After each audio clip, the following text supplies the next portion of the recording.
Hey everybody, John here from All Miniatures Great and Small, and today this is going to be a really quick what's on the table. So some of the gas guys talked me into buying Adeptus Titanicus.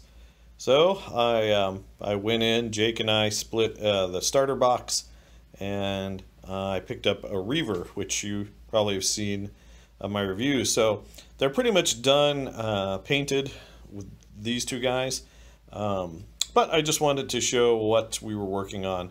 So I've got the knights here. I haven't really decided what we're going to how we're going to paint those guys, whether we're going to go with the same paint scheme here or something different. So we're kind of waiting on these guys, but I built them and assembled them, and then I also built all of these the buildings, which I really like. They're really cool kits, but you just don't get enough.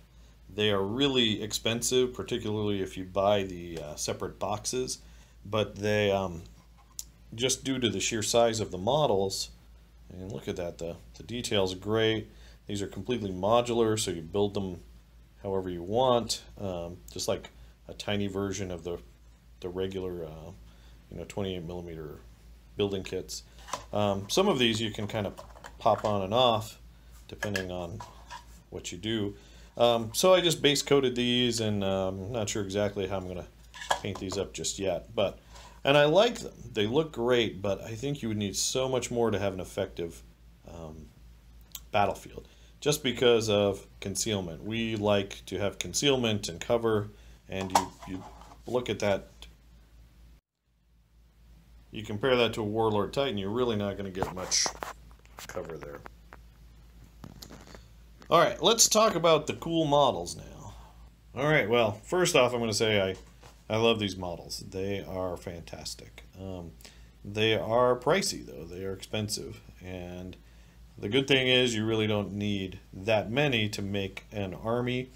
For example, with the Warlord here, the Reaver, I could add a couple of Warhounds when they're finally released and have a list. Maybe I add another one of these guys or run two of these guys.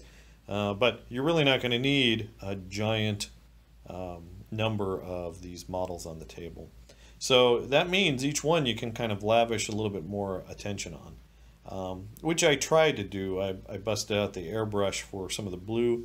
I can't take credit. The inspiration for this theme is from a White Dwarf that I saw. They had this cool blue, and I like playing with blue, but this is a lot more vibrant than what you'll find on the Ultramarines that I have. So basically, to get that gradient, I just airbrushed the blue, and everything else is kind of hand painted. No, there are no decals here because I'm torn on whether I want to put decals on him or not. But I did go out of the way to magnetize him.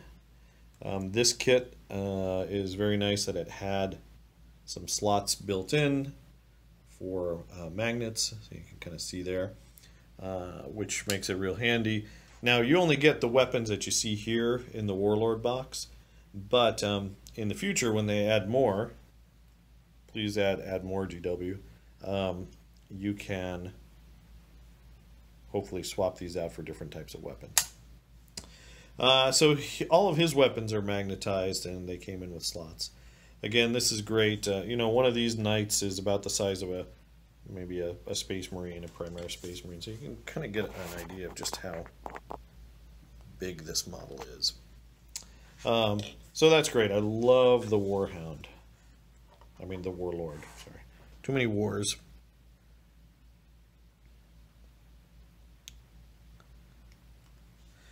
And then we also have the Reaver here. Really like the Reaver.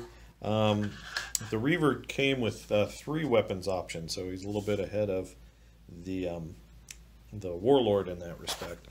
He's got kind of the Gatling Blaster, the laser, or the fist. So this one really wasn't set up for magnetizing. The weapons were balls and joints. Sorry, I haven't painted that wreckage on the ground yet. The top was set up for a magnet.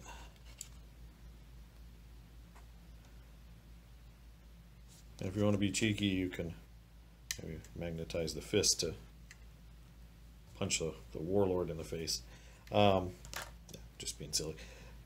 That had a magnetized slot, but the arms, you just have to do a little jury rigging. It was a ball, I don't know if you can see that there, a ball joint. So I just sanded it, added a magnet, and put a magnet under there, and it works just fine. So, but then, so this one does have some optional weapons that I really like. I also really liked how this candy cane striping turned out here. I wish I had done it in more spots, but maybe on my next one. But it's cool. I built this as a right-handed fist, and you could build it either way,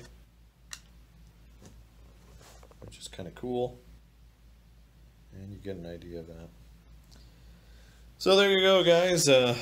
Hopefully with the Warhounds coming out soon, we'll have a complete set of units, heavy, medium, and then light scouting units, plus these guys, so the games can be more dynamic.